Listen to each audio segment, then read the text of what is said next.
Hello everyone and welcome back to another day. Apologize for not having my camera.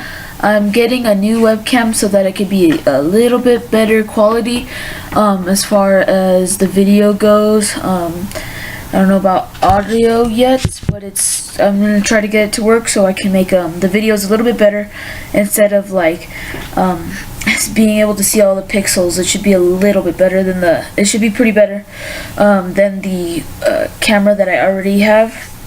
So yeah, just saying that in ahead of time. So yeah, today we are starting Joshua. As you can see, Joshua is a historical book, and it's basically just showing again the life of the people after crossing the Jordan, and just as they go through life in their new land. So let's get started. Chapter 1. After the death of Moses, the Lord's servant, the Lord spoke to Joshua son of Nun, Moses' assistant. He said, "Moses, my servant, is dead. Therefore the time has come for you to lead these people, the Israelites, across the Jordan River into the land I am giving them. I promise you what I promised Moses. Wherever you set foot, you will be on land I have given you, from the Negev wilderness in the south to the Lebanon mountains in the north, from the Euphrates River in the east to the Mediterranean Sea in the west, including all the land of the Hittites. No one will be able to stand against you as long as you live, for I will be with you as I was with Moses. I will not fail you or abandon you. Be strong and courageous, for you are the one who will lead these people to possess all the land I swore their ancestors I would give them. Be strong and very courageous. Be careful to obey all the instructions Moses gave you. Do not deviate from them, turning either to the right or to the left. Then you will be successful in everything you do. Study this book of instruction continually. Meditate on it day and night, so you will be sure to obey everything written in it. Only then will you prosper and succeed in all that you do. This is my command. Be strong and courageous. Do not be afraid or discouraged, for the Lord your God is with you wherever you go." Joshua then commanded the officers of Israel, "Go through the camp and tell the people to get their provisions ready. In 3 days you will cross the Jordan River and take possession of the land the Lord your God is giving you." Then Joshua called together the tribes of Reuben, Gad, and the half-tribe of Manasseh. He told them, "Remember what Moses, the servant of the Lord, commanded you. The Lord your God is giving you a place of rest. He has given you this land. Your wives, children, and livestock may remain here in the land assigned to you on the east side of the Jordan River. But your strong warriors, fully armed, must lead the other tribes across the Jordan to help them conquer their territory. Stay with them until the Lord gives them rest, and He has given you rest, and until they too possess the land the Lord your God is giving them. Only then may you return and settle here on the east side of the Jordan River, in the land that Moses, the servant of the Lord, assigned to you." They answered to Joshua, "We will do whatever you command us, and we will go wherever you send us. We will obey you just as we have obeyed Moses. And may the Lord your God be with us as he was with Moses. Anyone who rebels against your orders and does not obey your words and everything you command will be put to death, so be strong and courageous." Chapter 2. Then Joshua secretly sent out 2 spies from the Israel camp to Cedar Grove. He instructed them, "Scout out the land on the other side of the Jordan River, especially around Jericho." So the 2 men set out and came to the house of a prostitute named Rahab and stayed there that night. But someone told the king of Jericho, "Some Israelites have come here tonight to spy out the land." So the king of Jericho sent orders to Rahab, "Bring out the men who have come into your house, for they have come here to spy out the whole land." Rahab had hidden the 2 men, but she replied, "Yes, the men were here earlier, but I didn't know where they were from. They left the town at dusk as the gates were about to close. I don't know where they went. If you hurry, you could probably catch up with them." Actually, she had taken them up to the roof and hid them beneath bundles of flax she had laid out. So the king's men went looking for the spies along the road leading to the shallow crossings of the Jordan River, and as soon as the king's men had left, the gate of Jericho was shut. Before the spies went to sleep that night, Rahab went up to the roof to talk to them. "I know the Lord has given you this land," she told them. "We are all afraid of you. Everyone in this land is living in terror. For we have heard how the Lord made a dry path for you through the Red Sea when you left Egypt. And we know what you did to Sihon and Og, the two Amorite kings east of the Jordan River, whose people you completely destroyed. No wonder our hearts have melted in fear. No one has the courage to fight after hearing such things, for the Lord your God is the supreme God of the heavens above and the earth below. Now swear to me by the Lord that you will be kind to me and my family since I have helped you. Give me some guarantee that when Jericho is conquered, you will let me live along with my father and mother, my brothers and sisters, and all their families. We offer our own lives as a guarantee for your safety," the men agreed. "If you don't betray us, we will keep our promise and be kind to you when the Lord gives us this land." Then, since Rabba's house was built into the town wall, she let them down by a rope through the window. "Escape to the hill country," she told them. "Hide there for 3 days from the men searching for you. Then, when you have returned, you can go on your way." Before they left, the men told her, "We will be bound by the oath we have taken only if you follow these instructions. When we come into the land, you must leave this scarlet rope hanging from the window through which you let us down. And all your family members, your father, mother, brothers, and your relatives must be here inside the house. If they go out into the street and are killed, it will be our own fault. It will not be our own fault. But if anyone lays a hand on people inside this house, we will accept the responsibility for their deaths.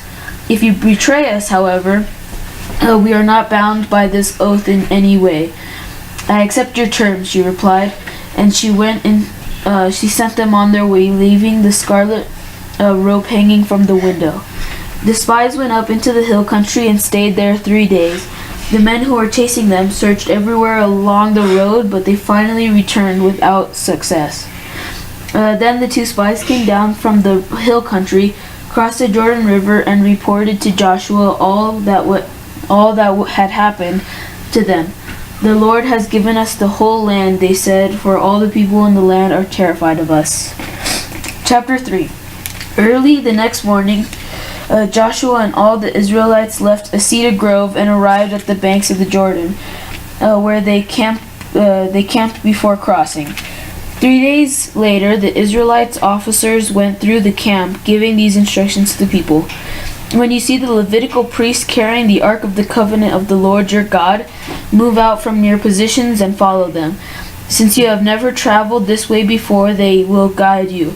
Stay about a half a mile behind them, keeping a clear distance between you and the ark. Make sure you do not come any closer." Then Joshua told the people, "Purify yourselves, for tomorrow the Lord will do great wonders among you." In the morning, Joshua said to the priests, Lift up the Ark of the Covenant and lead the people across the river." And so they started out and went ahead of the people. The Lord told Joshua, "Today I will begin to make you a great leader in the eyes of all the Israelites. They will know that I am with you, just as I was with Moses. Give this command to the priests who carry the Ark of the Covenant. When you reach the banks of the Jordan River, take a few steps into the river and stop there." So Joshua told the Israelites, "Come and listen to what the Lord your God says. Today you will know that the living God is among you. He will surely drive out the Canaanites, Hittites, Hivites, Perizzites, and Girgashites, Amorites, and Jebusites ahead of you.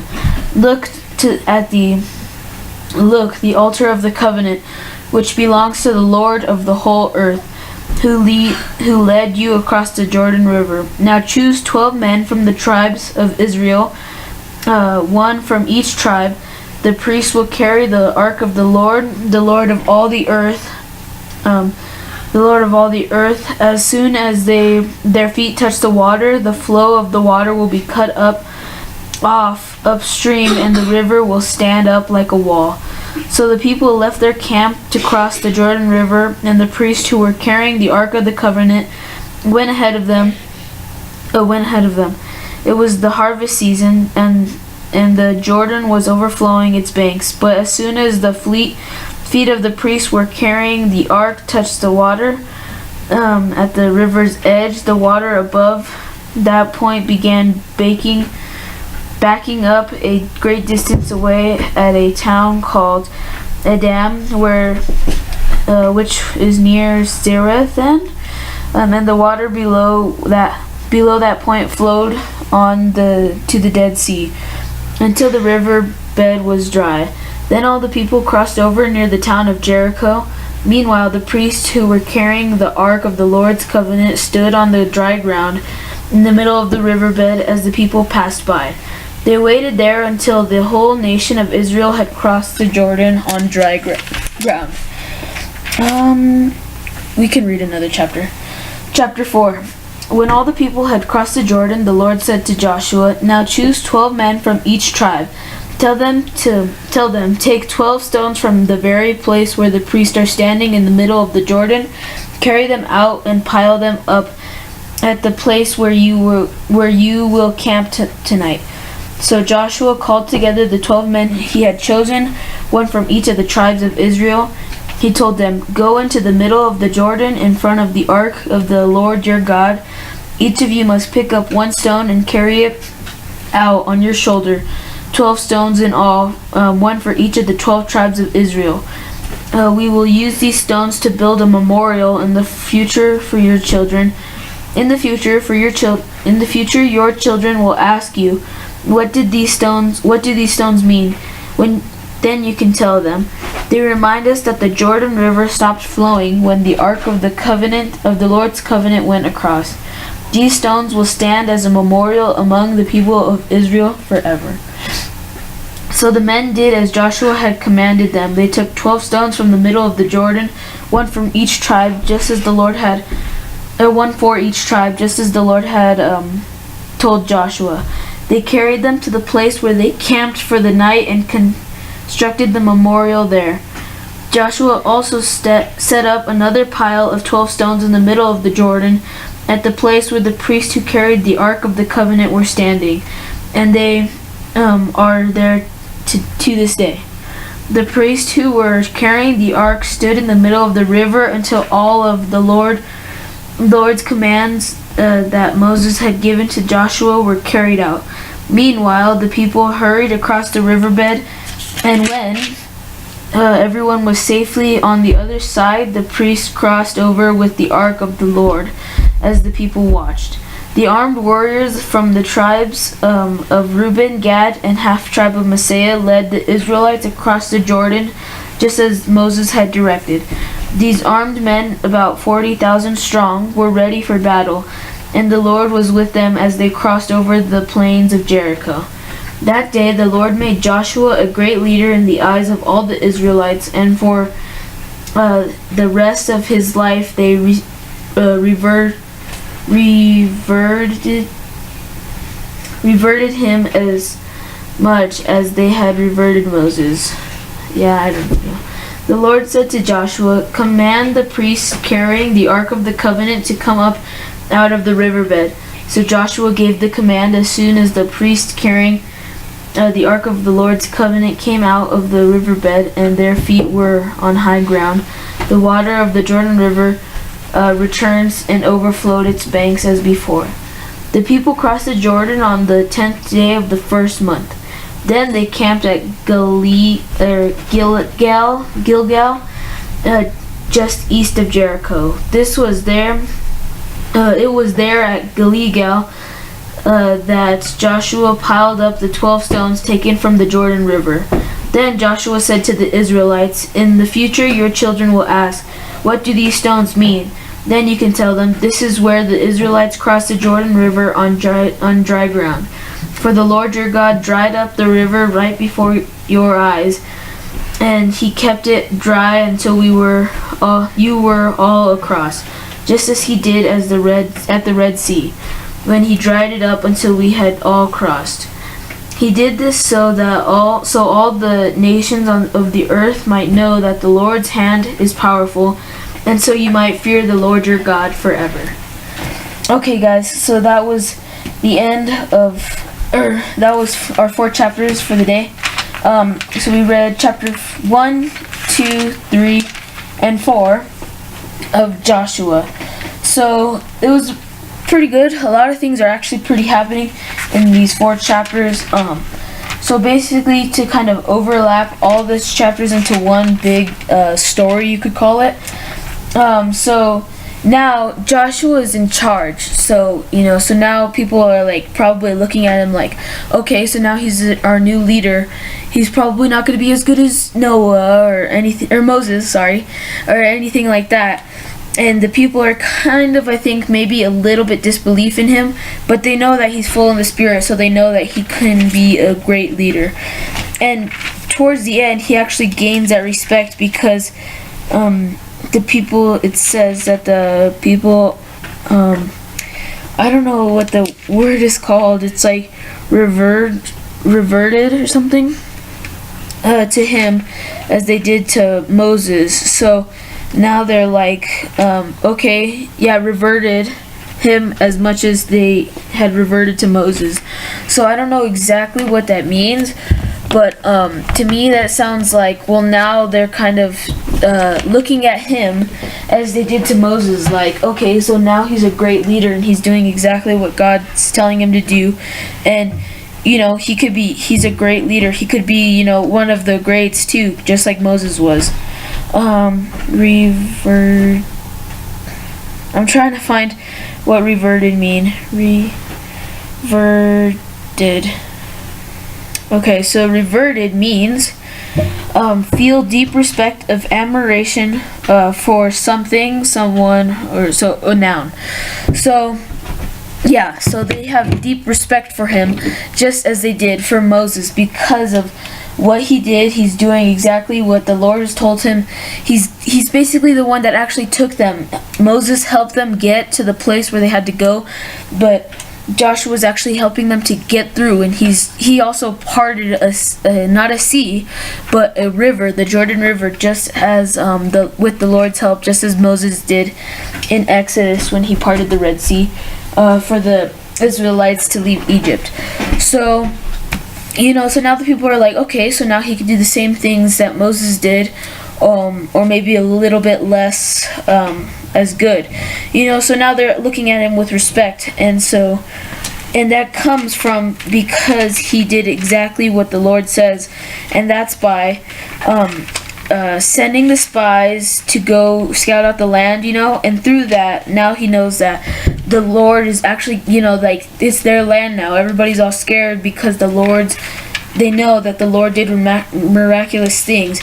And I was wondering, like, so since all the people over here knew it, there's probably scouts and the foreigners that live among the Israelites. They go around and stuff, and they're basically just travelers, and that's how they get the news out there, because, like, I'm guessing if you're camping with someone, sometimes there's you have a lot of time to talk, since there's not technology or things like that. I'm sure there's a lot of hunting and gathering, but there's probably a lot of times to talk, and I think back then a lot of people would cherish that, and that's just how that's their news, you could say. That's their daily news for the day. So that was chapter 2. Chapter 1 and 2 was basically Joshua. No. It was the death of Moses. Sorry. I'm trying to find it. Yeah. Okay. So it's Joshua. So now Joshua's in charge, and then he goes and sends out spies with what the Lord says and stuff. And so with that, they find out that everybody's scared of them, and then the spies actually save basically a woman's family because she helped them to not die and be caught by the king. They got some information from her, which it told them that they were scared of them, but at the same time they spared her life because she saved him. And then another thing, once they crossed, they did a big memorial thing, and a lot of this is just so that the children later on can know what's happened. So like they got the 12 stones and they put up an altar, or a memorial, you could say. And so now when their children go to and they see, now they could tell them that, well, this is another thing that God did. He separated the Jordan so that we could cross. And it's just a lot of things to get the word out there and to show like the Lord is really awesome. So that's pretty much it for today, guys. Hope you enjoyed. Comment, like, subscribe, and I'll see you guys all tomorrow.